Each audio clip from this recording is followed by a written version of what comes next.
Et donc dans des recherches de type collaboratif, l'association des chercheurs et des praticiens pourrait générer des modèles didactiques susceptibles de préciser le caractère invariant et le caractère dynamique aussi dans les différentes situations d'enseignement.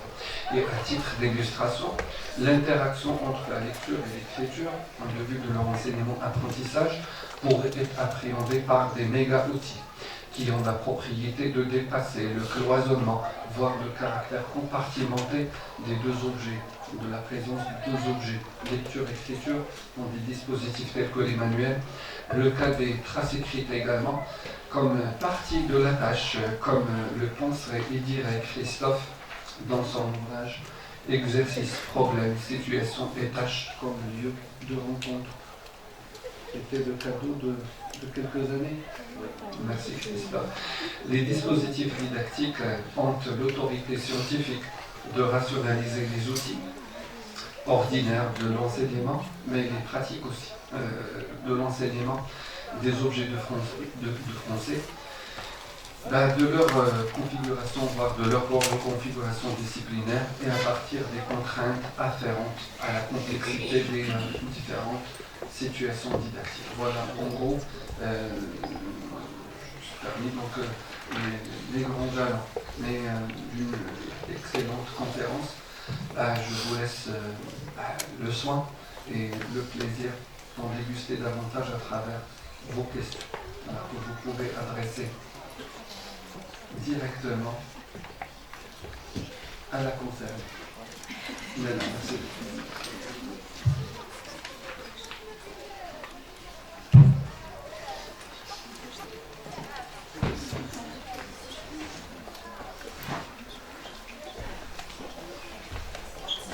Les étudiants, les praticiens de l'enseignement, les inspecteurs avaient beaucoup de choses à dire sur les dispositifs parce que vous avez toujours réclamé un manque de marge de manœuvre. Il est temps d'en discuter librement, sans censure.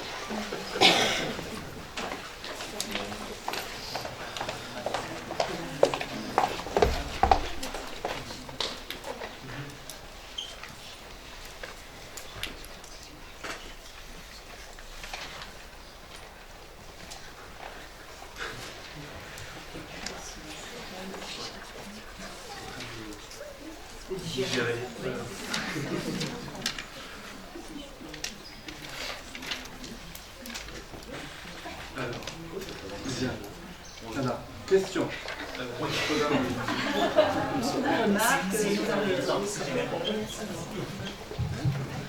Merci.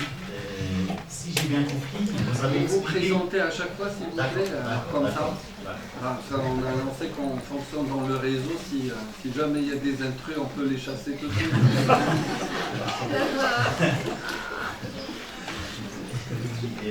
Chekli Betmeli, oui, doctorant, 3e année du cycle doctorat, et je suis inspecteur d'enseignement primaire. Voilà. Si j'ai bien compris, vous avez expliqué que le dispositif n'est pas un simple outil isolé, mais il peut être considéré comme un cadre général qui oriente, qui organise, qui orchestre et qui rend possible des apprentissages.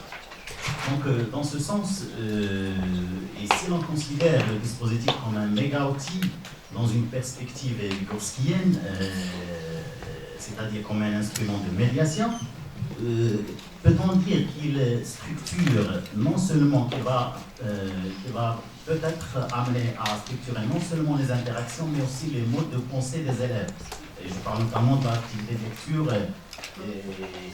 Et dans ce cas, comment le dispositif contribue-t-il à transformer qualitativement les processus de compréhension en lecture par l'écriture? Voilà. Merci.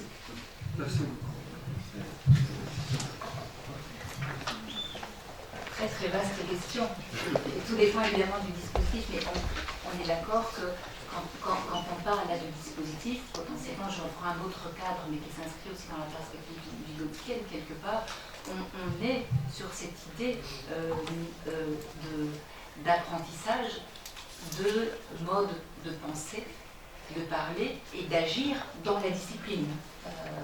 Et En mathématiques, ça ne va pas être pareil que en français, en littérature. Hein. Donc il y a vraiment... Alors maintenant, les dispositifs, la manière, l'articulation, c'était ça. Hein.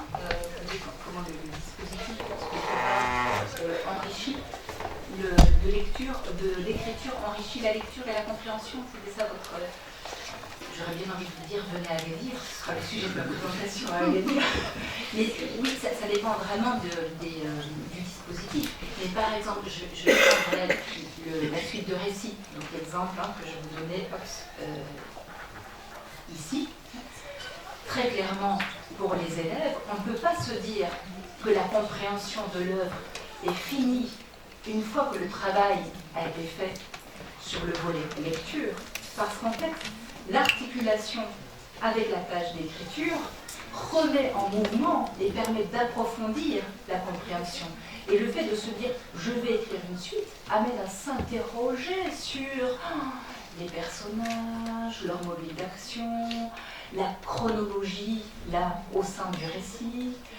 Et donc on voit bien que cette articulation entre écriture et lecture se fait pas seulement au bénéfice de « j'apprends à écrire une suite de récits », mais aussi à « je poursuis la construction de la compréhension en me questionnant en vue de l'écrit à produire ». Et un des critères de réussite pour ce type de tâche, c'est notamment est-ce qu'on s'inscrit bien dans la suite du récit que l'on a lu et donc que l'on a compris. Et donc dans les débats de la classe où ils projettent certaines productions d'élèves, c'était est-ce qu'on a bien compris la même chose de l'œuvre? Parce que les écrits disent des choses différentes et renvoient à des potentiels différents de l'œuvre, en termes notamment d'interprétation. Et donc, oui, on voit bien la richesse de ces interactions, pour autant que le dispositif le permette. Donc, c'est pas, comme je dis, uniquement l'activité, mais ça va être le fait de projeter au tableau, d'introduire un débat, de comparer les écrits, de revenir sur les critères du texte déjà lu, de voir comment on peut le prolonger, les libertés qu'on peut prendre en tant qu'auteur, scripteur, et en même temps les obligations pour respecter le texte. Donc tout ça, c'est bien tous ces éléments-là qui vont permettre de poursuivre la compréhension. D'où l'idée vraiment de cette pelote à penser dans... Mais c'est sûr que quand qu'on soit dans une posture d'inspecteur, d'enseignant ou de chercheur, c'est-à-dire quel fil on va tirer pour interroger là l'outillage de l'ensemble. C'est-à-dire qu'est-ce qui fait outil dans cet ensemble? C'est très complexe. Et on peut passer à côté de conditions essentielles qui ne sont pas mises en œuvre. Ou on ne va pas penser au préalable et en analysant l'action, le déploiement par plusieurs enseignants, d'un seul coup on va se dire ah, voilà, là, il y a un élément. D'où cette approche dynamique qui, à mon sens, est clé didactique. Et je pense que quand on regarde les travaux en didactique, on est de moins en moins uniquement sur des descriptions formelles, où on serait, la théorie a dit ça, on propose un dispositif que l'on décrit, mais on est beaucoup plus dans l'empirie, dans l'expérimentation de ce travail.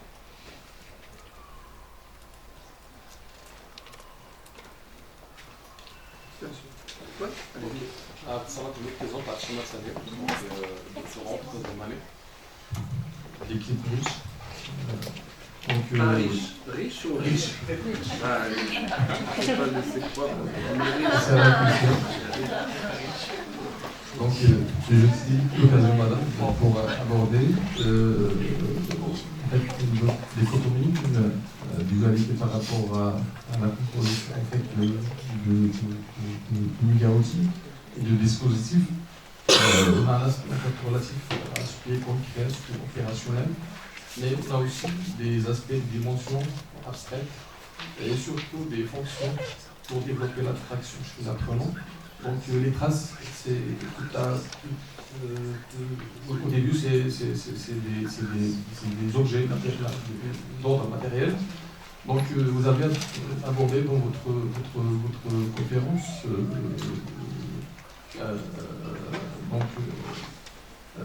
Michel Foucault. C'est dans cette perspective canadienne, j'aimerais bien vous poser la question par rapport à la configuration qu'on pourrait envisager pour prendre en considération tout ce qui est abstrait, tout ce qui est opération mentale, tout ce qui est en fait processus et des choses en fait et un langage, un discours qui pourrait nous échapper quand on essaie d'étudier ce qui est en fait des traces et des écrits, ou bien des artefacts, des dispositifs ou des outils, des ressources, des instruments, dans ce sens en fait d'instrumentalisation de l'opération. Une deuxième en fait question par rapport à la diversité, à la formation de l'identité du lecteur et de la prise en considération de cette richesse en fait. Vous avez parlé de l'interprétation. Dans quel sens pouvez-vous, madame, nous parler, ou bien vous pouvez encadrer cet usage des méga-outils dans la formation de la subjectivité du lecteur et du scripteur? Donc la fonction que vous pourrez avoir, un outil, un méga-outil, un dispositif, de la formation de la subjectivité, de l'identité, de la singularité d'une personne, d'un apprenant, d'un lecteur, d'un scripteur en général. Ne vous en faites pas trop piéger parce que ça fait partie de son travail de thèse. Oui, en fait, j'en profite pour réaliser. Et j'ai oublié de me préparer que je suis inspecteur pédagogique. D'accord. Voilà. Céline, peut-être que tu peux sourire en voyant la question, parce que c'est exactement l'intitulé de mon intervention pour Agali. Je vais juste l'obliger à faire le déplacement. Ah voilà. Avec plaisir. Voilà. Peut-être la première question que vous posez, elle est très complexe, parce que ce soit d'abord d'un point de vue méthodologique, donc comment on a accès aux traces, ce qu'on appelle parfois la boîte noire, donc, ce qui se passe dans la tête de nos apprenants, voire aussi des enseignants quand ils effectuent ce travail-là. Donc ça c'est très complexe et je pense que dans nos dispositifs, ou en tout cas dans nos empiries, nos expérimentations liées au dispositif, on a tout intérêt à collecter, à recueillir, à construire des traces qui se portent aussi sur les représentations et sur ce qui se passe. Donc par exemple, pour cet exemple-là, eh bien, pendant que les élèves sont en train d'écrire, et je dis bien pendant parce qu'on a testé différents scénarios, si on le fait après, ça ne marche pas, on n'obtient pas la même chose, on obtient des gros stéréotypes sur quoi il faut faire attention quand on écrit, alors qu'il faudra faire la ponctuation, la majuscule, les points. Pendant qu'ils les écrivent, on va mener de petits entretiens d'explicitation pour qu'ils nous expliquent ce qu'ils sont en train de faire. Et sinon, on était face à ces traces et c'est très difficile. Et on va faire la même chose quand ils sont en train d'écrire leur texte. On va leur dire, mais comment tu es en train de t'y prendre? Quel lien tu fais avec ton brouillon? Et ça, c'est sûr, alors c'est déclaré. Et on a aussi la question délicate d'élèves parfois jeunes qui ont du mal à verbaliser leur acte. Parce que c'est pas si courant, c'est fréquent de se dire « Oh, je dois réfléchir à comment je fais pour écrire ce que je suis en train de faire. » Donc on est sur, comme vous dites, sur une posture méta. On est sur vraiment du méta-cultural et du méta-cognitif. Donc on peut avoir aussi cette difficulté-là. Et on voit que dans les classes qui le travaillent au long cours, qui ont vraiment avec des activités méta-cognitives et méta-scripturales, eh bien, on a aussi un développement des compétences, de la capacité à parler de son activité. Et donc à prendre conscience de qui on est en tant que scripteur et sujet scripteur. C'est une manière pour moi de rebondir sur la deuxième question, notamment la manière dont on s'y prend pour écrire. On ne va pas imposer à tous les élèves de cette classe de faire des cartes mentales. On ne va pas imposer à tous ces élèves-là de brouillonner de la même manière. Parce qu'au-delà de la subjectivité idéale dans l'imagination et la créativité, il y a aussi, vraiment de l'intervention de jeudi, il y a aussi le sujet écrivant au sein du déploiement du processus scriptural, qui n'est pas homogène. On pourrait s'interroger sur vous tous, comment vous écrivez. On a beau nous balancer planification, textualisation, révision, en fait, on déploie de façon singulière, pour partie singulière, cette générosité procédurale. Et donc, si on impose aux élèves, là je fais un petit peu un aparté, mais si on impose aux élèves une manière de faire un plan, une manière un outil pour enseigner explicitement, eh bien, on peut être sûr, un plan linéaire, brouillon, déjà premier jet, on peut être sûr de passer à côté des besoins de beaucoup d'élèves. Et notamment, je vous renvoie aux travaux, alors c'est notamment ce que j'ai développé dans mon HDR, mais quand on regarde les travaux sur les brouillons linéaires continus, à qui ils profitent le plus, il y a des gamins pour qui c'est efficace. Comme par hasard, j'ai des gamins, on est fin d'école primaire, collège. C'est quel profil de gamin? Vous prenez les travaux de Claire Doquet, les miens, ceux de Claudine Fabre, etc. Eh bien, vous voyez que ce sont tous des élèves fortement littéraciés, qui sont capables de vous dire, ah bien oui, moi, en fait, je pense déjà dans ma tête l'écrit que je produis. Donc, ils sont capables de brouillonner mentalement, et le pseudo-brouillon sur le cahier de brouillon ou la feuille de brouillon, c'est pas du tout un brouillon. En fait, ils ont brouillonné mentalement. Et on les voit, ils font des pauses cognitives, ils s'arrêtent, ils reprennent, etc. Donc, cognitivement, dans l'abstraction mathématique dont vous parlez, vous voyez, eh bien, tout ça leur permet de déjà produire un brouillon de grande qualité, qui en fait n'est pas un brouillon, qui est une première version textuelle. Mais tous les autres, ils font ça. Leur première version de texte est complètement à côté de l'attendu. Donc, à qui bénéficie cette pratique-là, classique dans les classes, aux élèves les plus forts à son écriture, et en culture de l'écriture. Les autres, comment ils vont faire?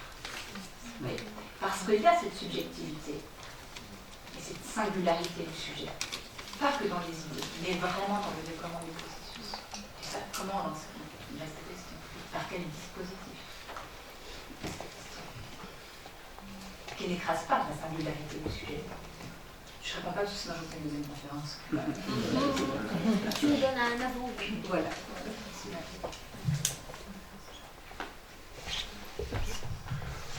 Je ne sais pas, Ernest de l'autre côté, il veut très bien qu'on arrête, parce que justement, on ne sait pas si c'est par jalousie ou par...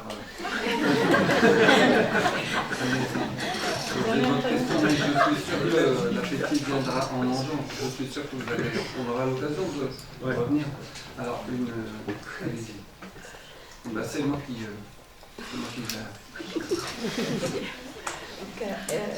Je m'appelle Aïtia Bouneda, je suis enseignante. Alors ma question, déjà je vous remercie pour votre exposé très enrichissant sur les dispositifs. Alors pour ma question, elle porte sur la dynamique du dispositif. Donc c'est vrai que ça change selon l'âge des élèves, selon le milieu de formation et tout ça. Mais je voudrais poser sur la dynamique du dispositif, c'est-à-dire pendant la séance. Autrement dit, c'est un travail d'ingénierie et il y a beaucoup d'improvisation. Normalement, il doit y avoir un savoir-agir chez l'enseignant. Et donc, ça dépend de l'appropriation des élèves de ce dispositif. Et donc, par exemple, il avait envisagé une tâche, alors que là, les élèves n'ont pas réussi à réaliser cette tâche. Donc, il doit improviser. Il va penser à une autre tâche, disons, préliminaire à celle-là. Donc, il y a tout le dispositif qui va changer. C'est justement pour ça que je voulais parler. Merci. Et on voit bien la compétence de l'enseignant à ce moment-là de s'ajuster dans le réel de la situation. Il y a eu un beau colloque sur les imprévus à Poitiers en octobre, et à gérer. Alors, est-ce que c'est de l'imprévu? S'il connaît ses élèves, peut-être que son travail de préparation du dispositif, où il a pris un dispositif tout fait dans un manuel, sur internet, etc. Et voilà, c'est dans le direct de la classe qu'il réalise, mais déjà il réalise le décalage. Parfois, dans l'accompagnement des stagiaires débutants, ils sont tellement focalisés sur leur préparation et l'horloge qui tourne qu'ils ne perçoivent pas ce décalage. Mais on voit bien, oui, cette nécessité des transformations, des adaptations à étudier, à considérer du dispositif selon les situations et selon les acteurs en présence. D'où l'intérêt de prendre en compte des parts de variabilité dans un dispositif. En fait, un bon dispositif d'un point de vue didactique, en termes d'ingénierie didactique, il y a des invariants, des incontournables, et puis il y a de la variabilité en fonction des contextes, qu'il faut être capable de, quelque part, de proposer. Sachant pertinemment, je crois que ce n'est pas le dispositif en soi qui est objet d'appropriation, mais ce sont les objets que le dispositif compose qui sont objets de... Merci beaucoup Adèle, c'était un plaisir de vous écouter. Nous avons appris beaucoup de choses sur le plan scientifique, mais surtout manière de voir et d'intégrer donc les repères notionnels, conceptuels de son dispositif dans nos pratiques, ce qui permettra sans aucun doute de devenir innovant, c'est-à-dire d'innover sur le plan du choix des objets, mais aussi donc, des pratiques d'enseignement. Je crois qu'avec après cette matière suffisamment dosée, une pause café est méritée. Je vous dis merci beaucoup.